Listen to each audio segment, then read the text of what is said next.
Shalom peserta NSOP semuanya. Apa kabar? Saya harap semuanya masih semangat untuk terus mengikuti NSOP ini.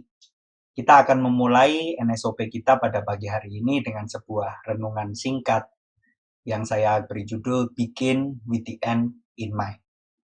Saya rasa Anda sudah mendengar kata ini berulang kali disebutkan oleh pembicara-pembicara yang sudah menyampaikan materinya. Namun mari kita lihat dari sisi pandangan firman Tuhan, bagaimana kita memulai perjalanan kuliah kita dengan the end in our mind. Nah, begin with the end in mind. End seperti apa yang Anda bayangkan? Hasil akhir seperti apa yang ingin Anda jadikan tujuan dari upaya yang akan segera Anda mulai belajar di kampus Harapan Bangsa?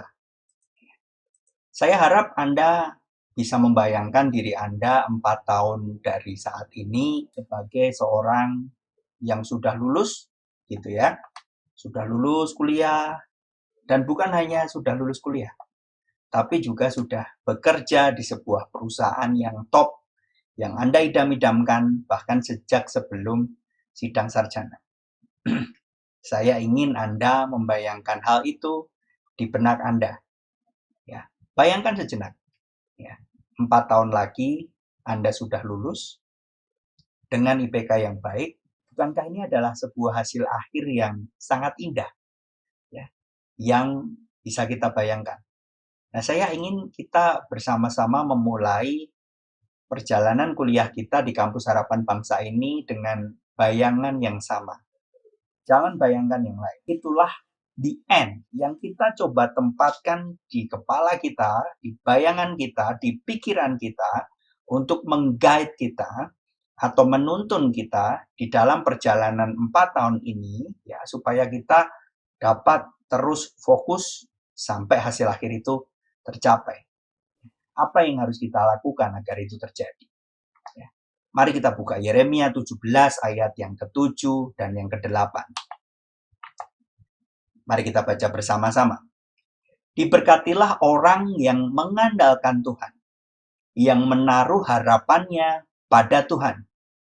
Ia akan seperti pohon yang ditanam di tepi air, yang merambatkan akar-akarnya ke tepi batang air, dan yang tidak mengalami datangnya panas terik, yang daunnya tetap hijau, yang tidak khawatir dalam tahun kering, dan yang tidak berhenti menghasilkan buah.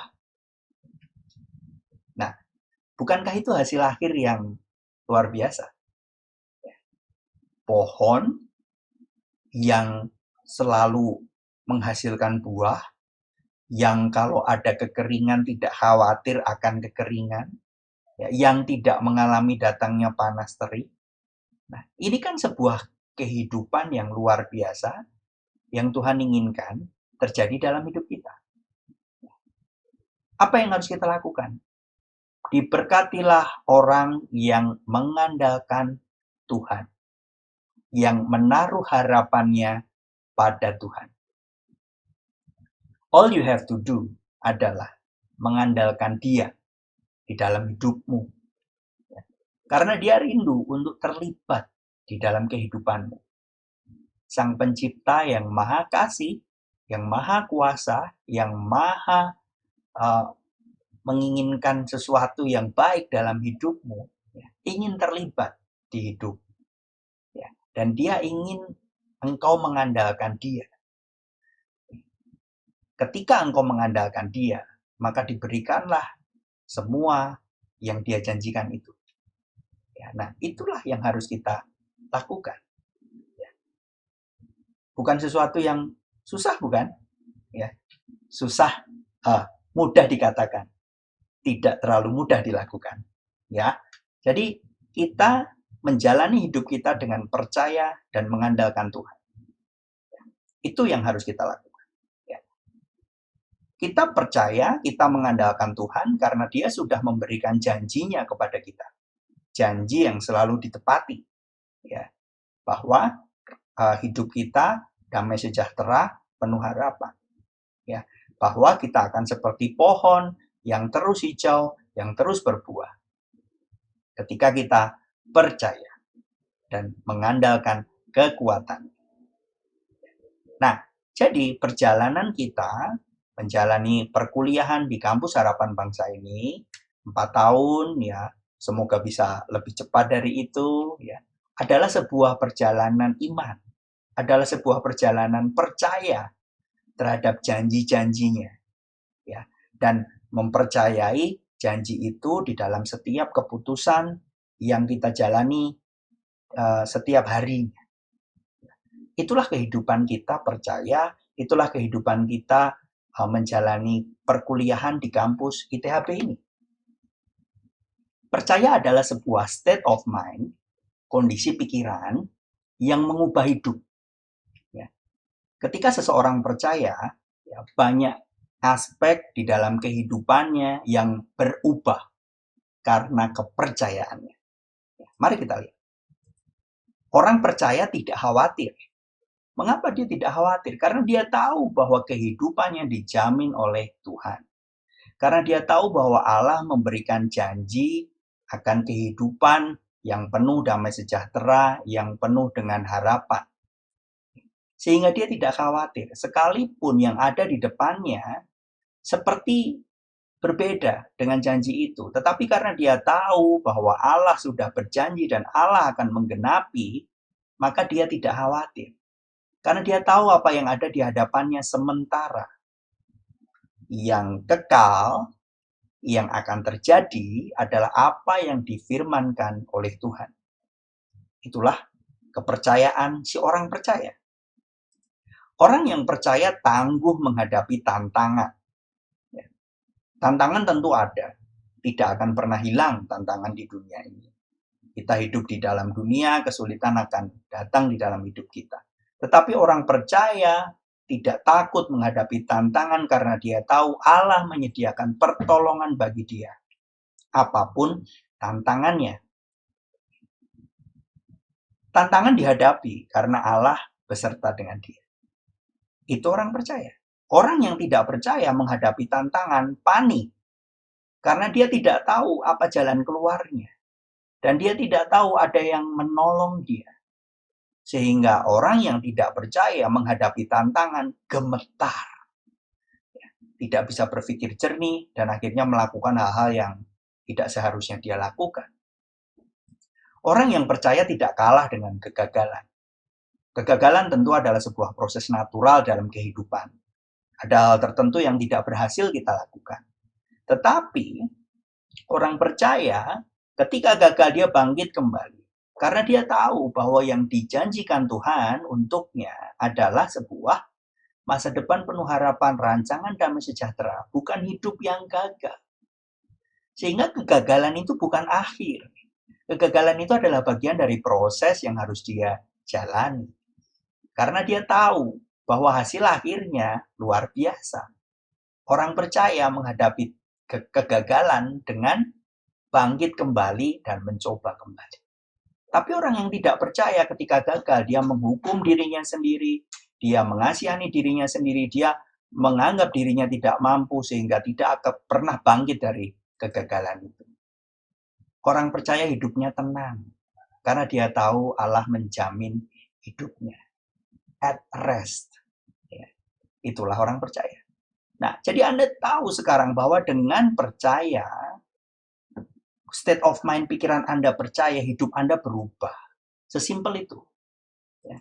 Jadi mulailah hidup percaya. Bagaimana caranya? Latihlah diri Anda dengan penuh sadar. Di dalam setiap hari keputusan yang harus Anda buat. Ya. Tanyakan kepada dirimu, sebagai orang percaya, keputusan apa yang seharusnya saya ambil? Karena hidup ini pilihan, Anda bisa memilih apapun. Tetapi ketika Anda tahu bahwa Anda orang percaya, bahwa Allah menjamin hidup kita, mengasihi kita, dan oleh karena percaya itu kita memutuskan sesuatu, kita menikmati hasilnya. Ya. Saksikan itu.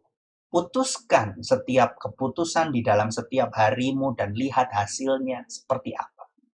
Itulah hidup di dalam percaya. Kesulitan tentu pasti ada. Kehidupan kita ada di dunia. Dan dunia ini penuh dengan berbagai macam tantangan. Namun Tuhan menyediakan pertolongan bagi kita. Yesaya 41 ayat yang ke-10.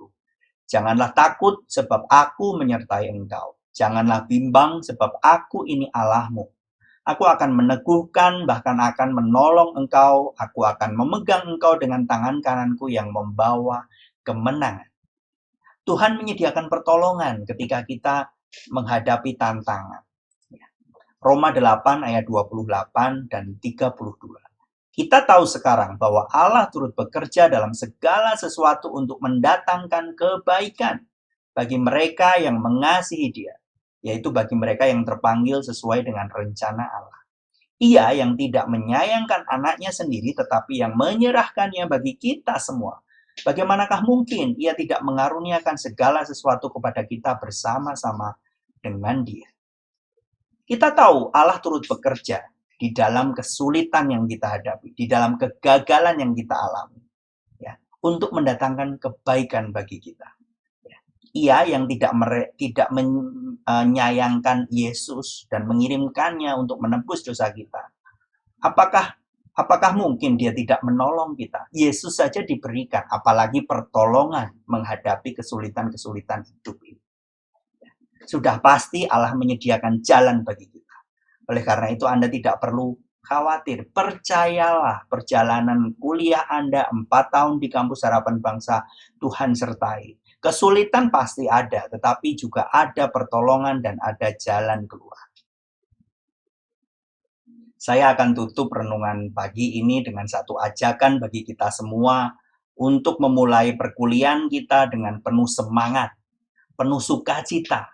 Mengapa? Karena Tuhan menyediakan janji kepada kita bahwa hasil akhirnya nanti adalah rancangan damai sejahtera, masa depan yang penuh dengan harapan.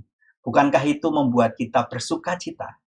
Jadi mari kita memulai perkuliahan kita dengan penuh semangat, antusias, karena 4 tahun perjalanan yang akan Anda hadapi di ITHB adalah sebuah perjalanan yang luar biasa indah. Tentu ada tantangan, tetapi jangan takut. Tuhan selalu menyertai kita dan menyediakan pertolongan bagi kita. Ya, jadi mari kita mulai kuliah kita dengan penuh semangat, dengan percaya bahwa masa depan kita penuh dengan harapan. Tuhan menjanjikannya bagi kita semua. Mari kita berdoa. Bapa di surga, kami bersyukur karena Engkau sendiri yang menjanjikan masa depan yang penuh dengan harapan, masa depan yang penuh damai sejahtera bagi kami semua. Hamba berdoa bagi setiap anak-anak-Mu, mahasiswa baru, harapan bangsa, yang akan segera memulai perkuliahan mereka di semester yang pertama di bulan Agustus ini. Engkau sendiri yang memberikan pertolongan kepada mereka, Engkau sendiri yang memberikan semangat, Engkau sendiri yang terus mengingatkan bahwa janji-janji-Mu nyata bagi kehidupan kami.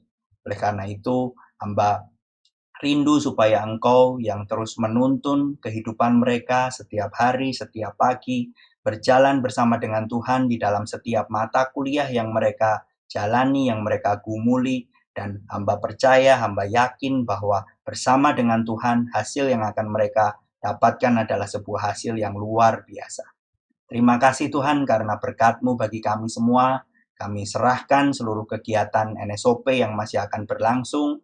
Kau sendiri yang tuntun setiap mata kegiatan yang sudah disiapkan sehingga tujuan yang dicanangkan boleh tercapai dengan baik. Engkau sendiri juga yang terus menuntun anak-anak-Mu ini, memberikan kekuatan sehingga mereka boleh menyelesaikan rangkaian kegiatan NSOP ini dengan baik dan mendapatkan manfaat penuh dari kegiatan NSOP ini.